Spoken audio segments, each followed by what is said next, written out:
আল্লাহ রসুল বলেন, ওই মুহূর্তে আমি ফেরেশতাদেরকে বলবো, ফেরেশতারা কিছু মনে কইরো না, কষ্ট কইরা আমার উম্মতের নেক আমলগুলো আবার আমার সামনে ওজন করো, আমি দেখবো আমার উম্মতের নেক আমলের অবস্থা। যখন মিজানের পাল্লার কাছে যখন আবার ফেরত নিয়ে আসবে, আল্লাহ রসুল মিজানের পাল্লার ডান পাশে দাঁড়ায় থাকবেন, যেই পাল্লার মধ্যে নেক আমল দেওয়া হবে। যখন নেক আমল ওজন করা হবে, নেকের পাল্লা যখন হালকা হয়ে যাবে, 1 নাম্বার বর্ণনায় আসছে আল্লাহ রসুল সাল্লাল্লাহু আলাইহি ওয়াসাল্লাম পাল্লার মধ্যে এভাবে হাত রেখে দিবেন যাতে করে উম্মতের নেক আমলের পাল্লা হালকা না হয়। অন্য এক বর্ণনায় আছে আল্লাহ রসুল সাল্লাল্লাহু আলাইহি ওয়াসাল্লাম নেক আমলের পাল্লা এভাবে থাপ দিয়ে ধরে ফেলবেন যাতে উম্মতের নেক আমলের পাল্লা হালকা না হয়। অন্য এক বর্ণনায় আছে আল্লাহ রসুল সাল্লাল্লাহু আলাইহি ওয়াসাল্লাম পকেট থেকে ছোট্ট একটা কাগজের টুকরা বের করে উম্মতের নেক আমলের পাল্লার মধ্যে দিবেন যাতে উম্মতের নেক আমল হালকা না হয়। এই দূর অবস্থায় আল্লাহ রসুল সাল্লাল্লাহু আলাইহি ওয়াসাল্লাম বলেন, ওই কঠিন মুহূর্তে আমি আমার উম্মতের পাশে দাঁড়াইয়া আমি আর উম্মতের জন্য সুপারিশ কইরা আল্লাহ তাআলার সাথে মোকাবেলা কইরা আমার উম্মতকে আমি জান্নাতের ফয়সালা করে দিব। আল্লাহ রসুল সাল্লাল্লাহু আলাইহি ওয়াসাল্লাম যখন ফয়সালা করে দিবেন, উম্মতকে যখন জান্নাতের দিকে যখন টাইনা নিয়ে যাবে ফেরেশতারা, উম্মত জান্নাতের ফেরেশতা যারা আছে তাদেরকে এইভাবে হাত ছিটকে ফেলে দিবে, বলে হাত ছাড়ো, আমার কোথায় নিতেছো? বলে জান্নাতে নিতেছি। বলে জান্নাতে পরে যাব। ইনি কে?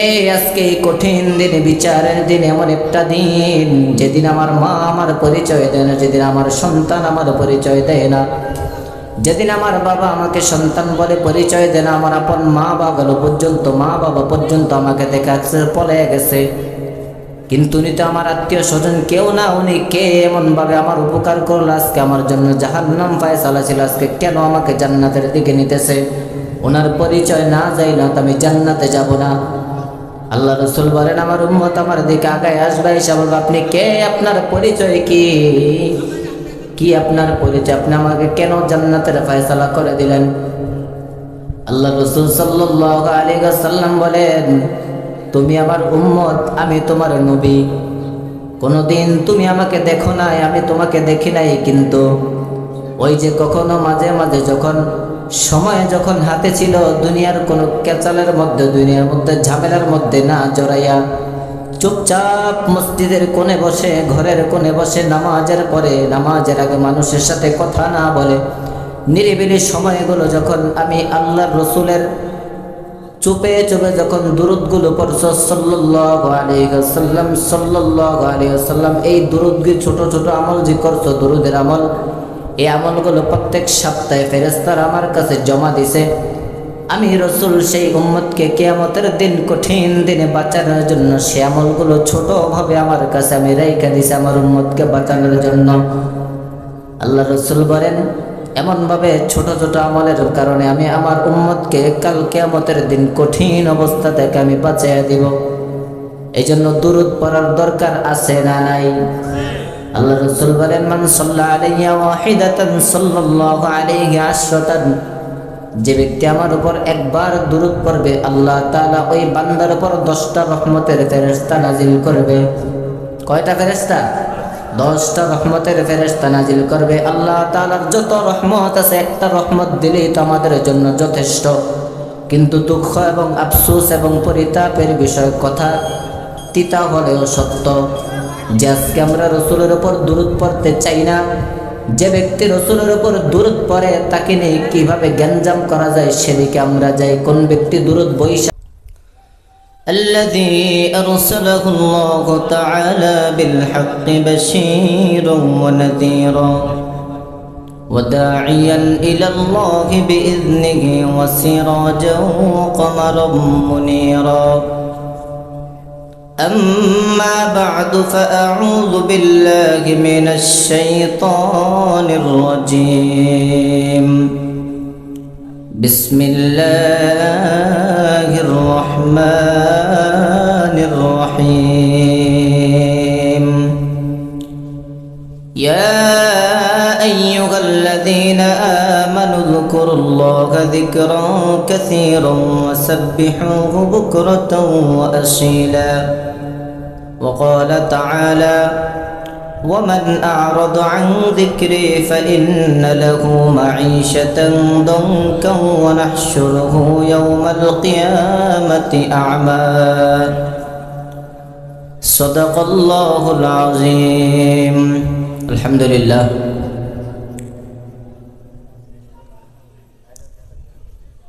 দিনই কোনো মজলিসে বসার আদব হচ্ছে সামনের জায়গাগুলো পূরণ করে তারপরে পিছনে গিয়ে বসা। আমরা এক একজন যদি এক এক এলাকায় বসি তাহলে মাহফিলের সৌন্দর্য থাকে না। এই জন্য সামনে আগায়া যত সম্ভব মাহফিলের গ্যাপ পূরণ করে তারপরে বসলে মাহফিল সুন্দর হয়। যেখানেই যাব আমরা দিনই মজলিসে বসার সময় এই কথাগুলো খেয়াল রাখবো। আল্লাহ তাআলা আমল করার তৌফিক দান করুন। আমি যে আয়াতে কারিমা তেলাওয়াত করেছি, আল্লাহ সুবহানাহু ওয়া তাআলা বলেন, ইয়া আইয়ুহাল্লাযীনা আমানু যকুরুল্লাহা যিকরান কাসীরা।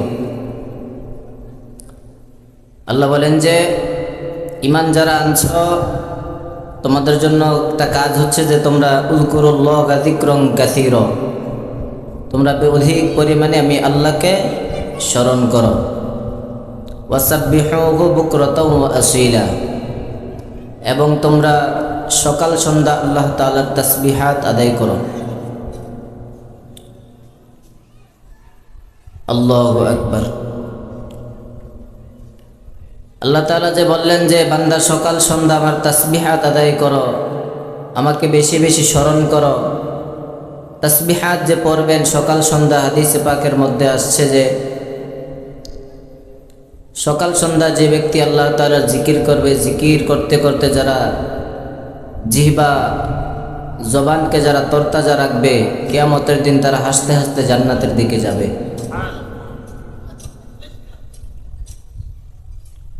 জিকির করার অনেক ফজিলত আছে। জিকির কিভাবে করতে হয় হাদিসে পাকের মধ্যে আছে। আমাদের মুরব্বিয়ানে কেরাম, ওলামায়ে কেরামগণ আমাদেরকে সাজিয়ে দিয়ে গেছেন যে সুবহানাল্লাহ, আলহামদুলিল্লাহ, আল্লাহু আকবার, আস্তাগফিরুল্লাহ, লা হাওলা ওয়ালা কুওয়াতা ইল্লা বিল্লাহ, লা ইলাহা ইল্লাল্লাহ। এভাবে আমাদেরকে ধারাবাহিকভাবে জিকির শিখিয়ে গেছেন। জিকিরের অনেক ফজিলত আছে। আজকে একটা ফজিলত বলে সংক্ষিপ্তভাবে কথা শেষ করব। জীবনে তো অনেক ফজিলত শুনছেন জিকিরের। আল্লাহ রাসূল সাল্লাল্লাহু আলাইহি ওয়াসাল্লামের উপর দুরূদ পড়ার ফজিলত জীবন অনেক শুনছেন, জিকিরের ফজিলত অনেক শুনছেন। আজকে আল্লাহ রাসূল সাল্লাল্লাহু আলাইহি ওয়াসাল্লামের উপরে দুরূদ পড়ার একটা ফজিলত সংক্ষেপে বলবো। এবং যারা দুনিয়ার দিকে ধাবিত হয়ে থাকবে, আল্লাহর স্মরণ থেকে গাফেল হয়ে থাকবে, তাদের শেষ পরিণাম কি হবে সেই সম্পর্কে কিছু কথা বলব। আল্লাহ রাসূল সাল্লাল্লাহু আলাইহি ওয়াসাল্লাম বলেন, কিয়ামতের দিন বাবা আদম যখন আল্লাহ তাআলা যখন মিজানের পাল্লা যখন দাঁড় করাবেন, কথাগুলো মন দিয়ে শুনবেন। আল্লাহ তাআলা যখন মিজানের পাল্লা যখন দাঁড় করাবেন আমাদের নেক আমল ওজন করার জন্য, আল্লাহ তাআলা বলবেন, এ আদম কোথায়, এদিকে আসো, তোমার সন্তানদের নেক আমল এখন ওজন করা হবে, তুমি মিজানের পাল্লার ডান পাশে দাঁড়ায় থাকো। আল্লাহ রাসূল সাল্লাল্লাহু আলাইহি ওয়াসাল্লাম হাদিসের মধ্যে সুন্দরভাবে ঘটনাটা বর্ণনা করছেন। আল্লাহ রাসূল বলেন, বাবা আদম যখন মিজানের পাল্লার পাশে যখন দাঁড়িয়ে থাকবেন, একজন একজন করে যখন নেক আমল ওজন করা হবে, ধারাবাহিকভাবে এক একজনের নেক আমল ওজন করা হবে, কারো জান্নাত কারো জাহান্নাম ধারাবাহিকভাবে ফয়সালা হতে থাকবে। হঠাৎ করে শেষ নবী মুহাম্মদুর রাসূলুল্লাহ সাল্লাল্লাহু আলাইহি ওয়াসাল্লামের একজন উম্মতের ব্যাপারে যখন ফয়সালা হবে, উম্মতের নেক আমল কম হওয়ার কারণে জাহান্নামের ফয়সালা হয়ে যাবে। আল্লাহ রাসূল সাল্লাল্লাহু আলাইহি ওয়াসাল্লাম বলেন, আমার উম্মতের নেক আমল কম হওয়ার কারণে যখন জাহান্নামের হাত করা যখন হাতে লাগায় আমার উম্মতকে জাহান্নামের দিকে নিয়ে যেতে থাকবে, ওই মুহূর্তে বাবা আদম চিৎকার করে বলবে, মুহাম্মদ, মুহাম্মদ তুমি কোথায়, তোমার উম্মতকে তো জাহান্নামের দিকে নিয়ে যাইতেছে। আল্লাহ রাসূল সাল্লাল্লাহু আলাইহি ওয়াসাল্লাম বলেন, বাবা আদমের চিৎকার যখন আমি শুনবো, চিৎকার শোনার সাথে সাথে আমি মাজার মধ্যে একটা কাপড় বাঁধবো। কি বাঁধবো? একটা কাপড় বাঁধবো মাজার মধ্যে, আমরা ভারী শক্ত কোনো কাজ করার আগে আমরা কিন্তু মাজার মধ্যে গামছা বাইদা নিই, ঠিক কিনা? আল্লাহ রসুল বলেন মাজার মধ্যে একটা কাপড় বাইদা আমার উম্মতের পিছনে একটা দৌড় দিব আমার উম্মতকে ধরার জন্য। দৌড় দিয়ে যখন দেখবো আমার উম্মত জাহান্নামের অনেক নিকটে চলে গেছে, আমার উম্মতকে আমি পাবো না। আল্লাহ রসুল সাল্লাল্লাহু আলাইহি ওয়াসাল্লাম বলেন হাসরের ময়দানে আমি শক্তভাবে দাঁড়িয়ে যাব, শক্তভাবে দাঁড়িয়ে আমি এভাবে দাড়ির মধ্যে হাত দিব। তাকে দেখেন, এভাবে দাড়ির মধ্যে হাত দিয়ে আল্লাহ রসুল সাল্লাল্লাহু আলাইহি ওয়াসাল্লাম বলেন আল্লাহর আরশের দিকে এভাবে তাকাবো আমি। তাকে আল্লাহকে বলবো, আল্লাহ তুমি না বলছো লাসাউফা ইউতিকা রাব্বুকা ফাতারদা, আল্লাহ গো তুমি না বলছো আমার উম্মতকে, আমার উম্মতের মাধ্যমে কখনোই আমাকে নৈরাশ করবা না। যতক্ষণ পর্যন্ত আমি খুশি না হব ততক্ষণ পর্যন্ত আমাকে দিতেই থাকবা, দিতেই থাকবে। এটা তো তোমার ওয়াদা ছিল, আমাকে দেওয়ার ওয়াদা যদি তোমার থাকে, আজকে আমার উম্মত কেন জাহান্নামের দিকে যাইতেছে? আল্লাহকে যখন এই প্রশ্ন করবে, আল্লাহ তাআলার শাজিম থেকে চিৎকার করে বলবে ফেরেশতা দাঁড়া, তাকে দেখ পিছনে কে ডাকতেছে। ফেরেশতারা দাঁড়াবে, এমন সময় আল্লাহ রসুল বলেন আমি একটা দৌড় দিয়ে আমার উম্মতের কাছে চলে যাব। আমার উম্মতের কাছে গিয়ে বলবো ফেরেশতারা কিছু মনে কইরো না, ওনাকে কোথায় নিতেছ? ফেরেশতারা বলবেন নাকি বদির ওজন করা হয়েছে, নেকের পাল্লা হালকা হয়েছে, এই জন্য জাহান্নামের দিকে নিয়ে যাইতেছি। আল্লাহ রসুল বলেন ওই মুহূর্তে আমি ফেরেশতাদেরকে বলবো ফেরেশতারা কিছু মনে কইরো না, কষ্ট কইরা আমার উম্মতের নেক আমলগুলো আবার আমার সামনে ওজন করো, আমি দেখবো আমার উম্মতের নেক আমলের অবস্থা। যখন মিজানের পাল্লার কাছে যখন আবার ফেরত নিয়ে আসবে, আল্লাহ রসুল মিজানের পাল্লার ডান পাশে দাঁড়ায় থাকবেন, যে পাল্লার মধ্যে নেক আমল দেওয়া হবে। যখন নেক আমল ওজন করা হবে, নেকের পাল্লা যখন হালকা হয়ে যাবে, 1 নাম্বার বর্ণনায় আসছে আল্লাহ রসুল সাল্লাল্লাহু আলাইহি ওয়াসাল্লাম পাল্লার মধ্যে এভাবে হাত রেখে দিবেন যাতে করে উম্মতের নেক আমলের পাল্লা হালকা না হয়। অন্য এক বর্ণনায় আছে আল্লাহ রসুল সাল্লাল্লাহু আলাইহি ওয়াসাল্লাম নেক আমলের পাল্লা এভাবে থাপ দিয়ে ধরে ফেলবেন যাতে উম্মতের নেক আমলের পাল্লা হালকা না হয়। অন্য এক বর্ণনায় আছে আল্লাহ রসুল সাল্লাল্লাহু আলাইহি ওয়াসাল্লাম পকেট থেকে ছোট্ট একটা কাগজের টুকরা বের করে উম্মতের নেক আমলের পাল্লার মধ্যে দিবেন যাতে উম্মতের নেক আমল হালকা না হয়। এই দূর অবস্থায় আল্লাহ রসুল সাল্লাল্লাহু আলাইহি ওয়াসাল্লাম বলেন ওই কঠিন মুহূর্তে আমি আমার উম্মতের পাশে দাঁড়াইয়া আমি আর উম্মতের জন্য সুপারিশ কইরা আল্লাহ তাআলার সাথে মোকাবেলা কইরা আমার উম্মতকে আমি জান্নাতের ফয়সালা করে দিব। আল্লাহ রসুল সাল্লাল্লাহু আলাইহি ওয়াসাল্লাম যখন ফয়সালা করে দিবেন, উম্মতকে যখন জান্নাতের দিকে যখন টাইনা নিয়ে যাবে ফেরেশতারা, উম্মত জান্নাতের ফেরেশতা যারা আছে তাদেরকে এইভাবে হাত ছিটকে ফেলে দিবে, বলে হাত ছাড়ো, আমার কোথায় নিতেছ? বলে জান্নাতে নিতেছি। বলে জান্নাতে পরে যাব। ইনি কে? আজকে এই কঠিন দিনে, বিচারের দিন, এমন একটা দিন যেদিন আমার মা আমার পরিচয় দেয় না, যেদিন আমার সন্তান আমার পরিচয় দেয় না, যেদিন আমার বাবা আমাকে সন্তান বলে পরিচয় দেয় না, আমার আপন মা বাবা পর্যন্ত আমাকে দেখে পলে গেছে, কিন্তু উনি তো আমার আত্মীয় স্বজন কেউ না। উনি কে? এমন ভাবে আমার উপকার করলো, আজকে আমার জন্য জাহান্নাম ফয়সালা ছিল, আজকে কেন আমাকে জান্নাতের দিকে নিতেছে? ওনার পরিচয় না যাই না তো আমি জান্নাতে যাব না। আল্লাহ রসুল বলেন আমার উম্মত আমার দিকে আগায় আসবে, এসে বলবে আপনি কে? আপনার পরিচয় কি? কি আপনার পরিচয়? আপনি আমাকে কেন জান্নাতের ফয়সালা করে দিলেন? আল্লাহ রসুল সাল্লাল্লাহু আলাইহি ওয়াসাল্লাম বলেন তুমি আমার উম্মত, আমি তোমার নবী।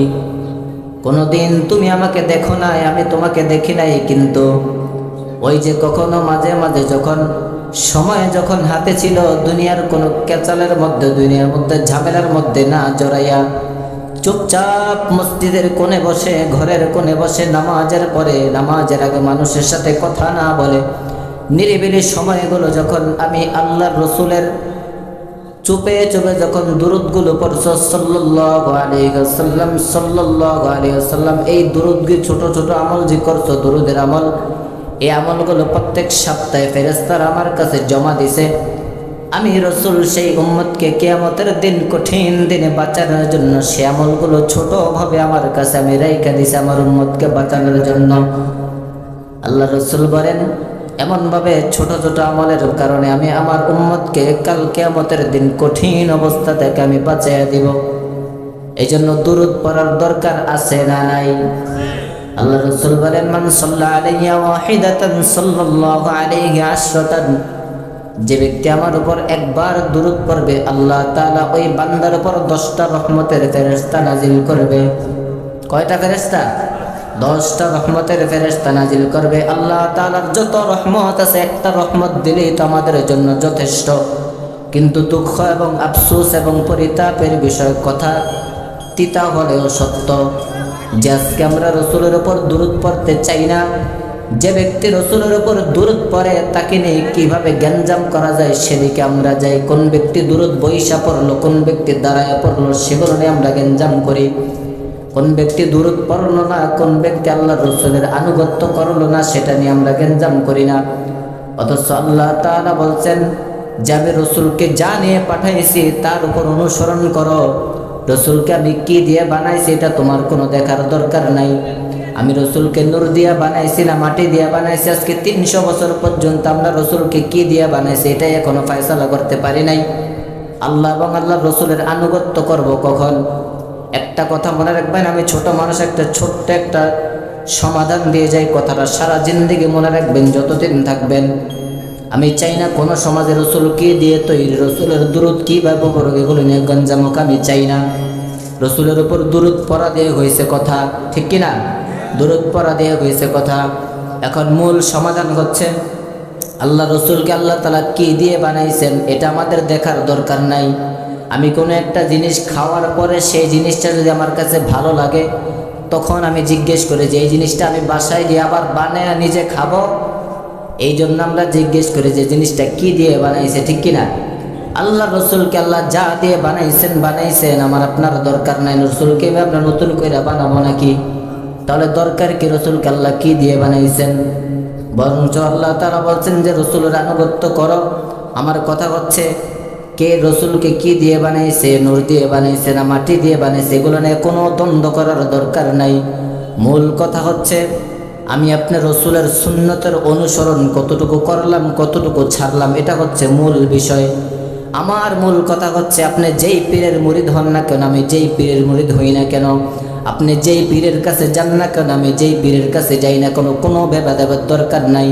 আপনি আপনার পীরের কাছেই থাকেন, আপনি বাংলাদেশে যে কোনো পীরের কাছে যান, আমার কোনো আফসোস নেই। তবে কথা হচ্ছে আপনি আপনার পীরের কাছে থাইকে আপনার ঘরের মধ্যে আপনি সুন্নতের জিন্দা করেন। আপনি আপনার পীরের কাছে থাইকে আপনি মেসওয়াকের আমল শুরু করেন। আপনি আপনার পীরের কাছে থাইকে আপনার সন্তান সন্ততি স্ত্রী যারা আছে তাদেরকে পর্দার মধ্যে নিয়ে আসেন।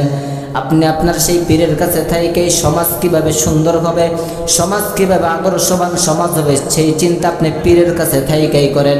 আমি আপনার পীর নিয়ে দ্বন্দ্ব করতে যাব না, সেটা আমার দরকার নাই। আমি আমার পীরের কাছে থাইকা রসুলের সুন্নতের উপর আমল করবো, এটা হচ্ছে মূল কথা। রসুলের সুন্নতের আমলের মধ্যেই জিন্দগির সব সফলতা নিহিত, ঠিক কিনা? রসুলের সুন্নতের বাহিরে কোনো কিছু নাই। কিন্তু সুন্নতের বিরুদ্ধে যদি কেউ কোনো কথা বলে তাদেরকে আমরা ছাড় দিব না। সুন্নতের বিরুদ্ধে গিয়ে আপনি বলবেন যে অমুকে এভাবে চলে, সেভাবে চলে, এভাবে চলে না, সেভাবে চলে না, অমুকে কিভাবে চললো সেটা না, আপনি কিভাবে চলেন সেটা আপনি দেখেন। আপনার চলাটা রসুলের সুন্নত অনুযায়ী হয় কিনা। তার চলা যদি আপনার কাছে ভালো না লাগে, আপনি তাকে সরাসরি প্রশ্ন করবেন যে আপনি এভাবে চলেন কেন। সে হাদিস দ্বারা দলিল দিবে, কোরআন দ্বারা দলিল দিবে, সহি হাদিস দ্বারা, কি দ্বারা দলিল? সহি হাদিস দ্বারা দিতে হবে। আপনি আবার জাল হাদিস দ্বারা দলিল দিলে হবে না, ঠিক কিনা? এজন্য যেখানেই থাকেন, যেভাবেই থাকেন, রসুলের সুন্নতের উপর থাকতে হবে, এটাই মূল কথা। সংক্ষিপ্ত সময় কথা লম্বা করলে অনেক কথা বলা যায়, সব কথা বলার দরকার নাই। মূল কথা একটাই, যে মূল আদর্শ হচ্ছে রসুলের সুন্নত। রসুলের সুন্নত, মান হাব্বা সুন্নতি ফাকাদ আহাব্বানি ওয়া মান আহাব্বানি কানা মাইয়া ফিল জান্নাহ। আল্লাহ রসুল বলেন যে ব্যক্তি কেউ যদি আমাকে ভালোবাসে সে যেন আমার সুন্নতকে ভালোবাসে। কাকে ভালোবাসে?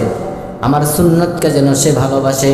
আর আপনি সুন্নতকে কতটুকু ভালোবাসেন, কতটুকু ভালোবাসেন না, এটা আপনার 3.5 হাত দেহের দিকে তাকাইলে বোঝা যাবে, ঠিক কিনা? আপনার পরিবারের দিকে তাকাইলে বোঝা যাবে। আপনি মুখে মুখে আশিক রাসূল বইলা বইলা স্লোগান দিবেন, আর মুখের মধ্যে দাড়ি নাই, মাথার মধ্যে টুপি নাই। কোন ব্যক্তি দাঁড়ায়া পড়লো, কোন ব্যক্তি বইসা পড়লো, এগুলো নিয়ে গ্যাঞ্জাম করবেন। আপনার মতো মুনাফিক এই সমাজে আর কেউ নাই, ঠিক কিনা? আগে সুন্নত নিজের মধ্যে জিন্দা করতে হবে, তারপর অন্য ব্যক্তি কি করলো সেটা পরে। আরে নিজের জিন্দিগি 60 বছর 70 বছর জিন্দিগি, নিজের জিন্দিগি সাজায় তো কুল পায় না মানুষ, ঠিক কিনা? নিজের জিন্দিগি সাজাতে হবে। তারপরে আল্লাহ বলেন যে কু আনফুসাকুম ওয়া আহলিকুম নার, নিজে বাঁচার পরে পরিবারকে বাঁচাও। কাকে বাঁচাইতে? পরিবারকে বাঁচাইতে। তারপরে যদি সময় থাকে দেশবাসীকে ওয়াজ পারো, যা পারো সেটা কইরা বেরো, সমস্যা নাই। কিন্তু 1 নম্বরে নিজেকে বাঁচাও। কাকে বাঁচাইবা? নিজেকে বাঁচাইবা। আমরা নিজে পাপ করতে করতে পাপের বাটকারা দিয়ে অন্যের পাপকে আজকে মাপি, ঠিক কিনা? নিজের পাপের খবর নাই, অন্যের পাপ নিয়ে আমরা টানা টানা করি। আল্লাহ তাআলা আমাদেরকে এগুলো থেকে হেফাজত করুক। কথা অনেক লম্বা, সংক্ষিপ্ত করছি। 3 নম্বরে যে কথাটা বলছি, যারা আল্লাহ আল্লাহর রাসূলের স্মরণ থেকে যারা গাফেল থাকবে, আল্লাহ তাআলা বলেন ওমান আ'রাদা আন যিকরি ফাইন্না লাহু মাঈশাতান দনকা ওয়া নাহশুরুহু ইয়াওমাল কিয়ামাতি আ'মা।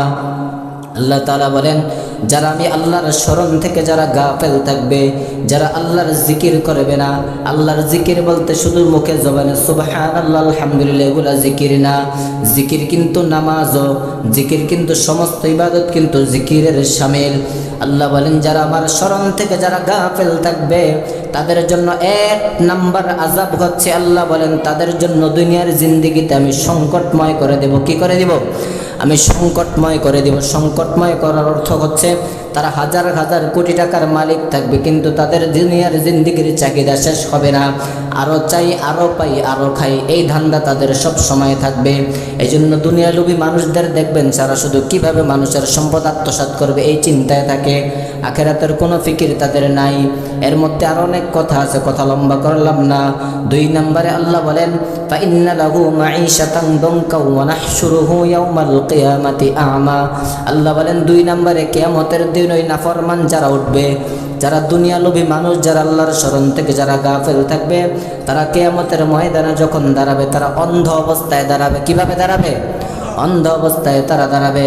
দাঁড়িয়ে আল্লাহকে বলবে ক্বালা রাব্বি লিমা হাশারতানি আ'মা ওয়া ক্বাদ কুনতু বাসীরা। আল্লাহকে বলবে আল্লাহ গো আমরা আজকে অন্ধ হয়ে কেন আখিরাতের জমিনে আজকে হাশরের ময়দানে অন্ধ হয়ে কেন উঠলাম?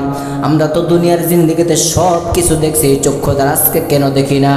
আল্লাহ তাআলার সাথে সাথে বলবেন قال كذلك أتتك آياتنا فنسيتها وكذلك اليوم تنسى।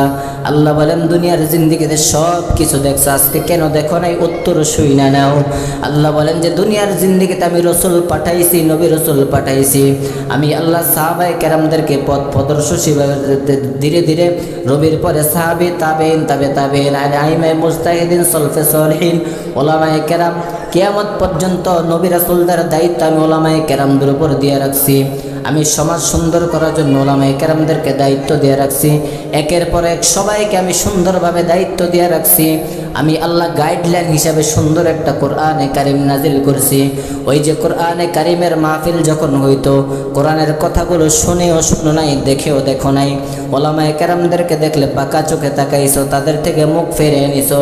ওই যে আমার আখিরাতের সমস্ত বিষয়কে দুনিয়ার জিন্দেগিতে দেখাও দেখো নাই। এই জন্য যেহেতু দুনিয়ার জিন্দেগিতে দেখো নাই, এই কারণে আমি আল্লাহ তাআলা আজকে তোমাকে সেই আযাব হিসাবে আমি আল্লাহ তোমাকে আজকে চোখের পাওয়ার আমি আল্লাহ চিনে এনেছি। আল্লাহ বলেন হাশরের ময়দানে নাফরমান 1000 বার আমাকে ডাকবে, আল্লাহ আল্লাহ বলে যখন ডাকবে 1000 বার ডাকার পরে আল্লাহ নাফরমানের ডাকে সাড়া দিবে না। আল্লাহ হঠাৎ করে সাড়া দিয়ে বলবে এই কি হয়েছে, এভাবে ডাকতেছো কেন? আমরা একজন মানুষ বারবার ডাকলে আমরা রাগ হয়ে বলি না, কি হয়েছে এমনভাবে ডাকতেছে কেন? আবার সাথে সাথে মুখ ফিরে নেই। আল্লাহ তাআলা কিয়ামতের দিন নাফরমানের সাথে যারা দুনিয়ার জিন্দেগিতে আল্লাহর স্মরণ থেকে যারা গাফেল থাকবে, আল্লাহ তাআলা কিয়ামতের দিন নাফরমানদের সাথে এমনভাবে আচরণ করবেন। এই জন্য আল্লাহ তাআলার স্মরণ আমাদের দরকার আছে না নাই? আছে। যদি থাকে তাহলে 4 দোকানে বৈশা বৈশা মানুষের স্মরণ করা যাবে, নেতা নেত্রীর স্মরণ করা যাবে, সমাজে কে কি করলো এটা দেখা যাবে। আমার আখিরাত আমাকে সাজাইতে হবে, এটাই মূল কথা, এটাই শেষ কথা, এটাই চূড়ান্ত কথা। মৃত্যু আমাকে বরণ করতেই হবে। আমার মৃত্যুর প্রস্তুতি, আখিরাতের প্রস্তুতি আমাকেই নিতে হবে। কোন মানুষ কি বলল না বলল সেগুলো দেখার সময় নাই। আমার চলাটা যেন রাসূল সাল্লাল্লাহু আলাইহি সাল্লামের আদর্শের উপরে পরিপূর্ণ চলাটা হয়, সেটাই আমাদের সারা জিন্দেগির মেহনতের ফসল হবে ইনশাআল্লাহ। এই জন্য চেষ্টা করা দরকার আছে না নাই? সারা জিন্দেগি একটাই টার্গেট, একটাই চাওয়া, রাসূলের সুন্নতের উপর কীভাবে জিন্দেগি কাটিয়ে নেওয়া যায়। আমি চাই না খাস করে এই সমাজের মধ্যে ছোট ছোট বিষয় নিয়ে আর কখনো গেঞ্জাম হোক, আর কখনো কথাবার্তা হোক। যে মানুষ যেভাবে চলতেছে চলুক, ঠিক কিনা? দরকার আছে না নাই? যার সাথে গেঞ্জাম করো আমার ইন্তেকালের পরে সে আমার খাট আগে ধরবে, ঠিক কিনা? তাহলে কার সাথে গেঞ্জাম করবো আমরা, ঠিক না? এই জন্য আল্লাহ তালা আমাদেরকে এইসব ফিতনা ফাসাদ থেকে আল্লাহ তালা আমাদেরকে হেফাজত করুক। কিন্তু কথা আছে, কেউ যদি বেদাতকে সমাজের মধ্যে প্রমোট করতে চায়, তার জন্য হক্কানি ওলামায়ে কেরাম আছে, সবসময় আছে ইনশাআল্লাহ। যথেষ্ট পরিমাণ কোরআন এবং হাদিস থেকে যেভাবে দলিল দেওয়া লাগে আমরা আছি। যদি সমস্যা হয় আমাকে খবর দিবেন, যে কোনো বেদাত এই সমাজে আছে খবর দেবেন, আমি আছি, পাশে আমাদের বাড়ি, আপনারা চিনেন আমাকে কম বেশ, আমি আছি। যথেষ্ট পরিমাণ কোরআন হাদিস থেকে দলিল দিয়ে আপনাদেরকে রেফারেন্স দিয়ে যাবো ইনশাআল্লাহ। চাই না এই সমাজে বেদাত চালু হোক। আল্লাহ তাআলা আমাদেরকে সব ধরনের ফিতনা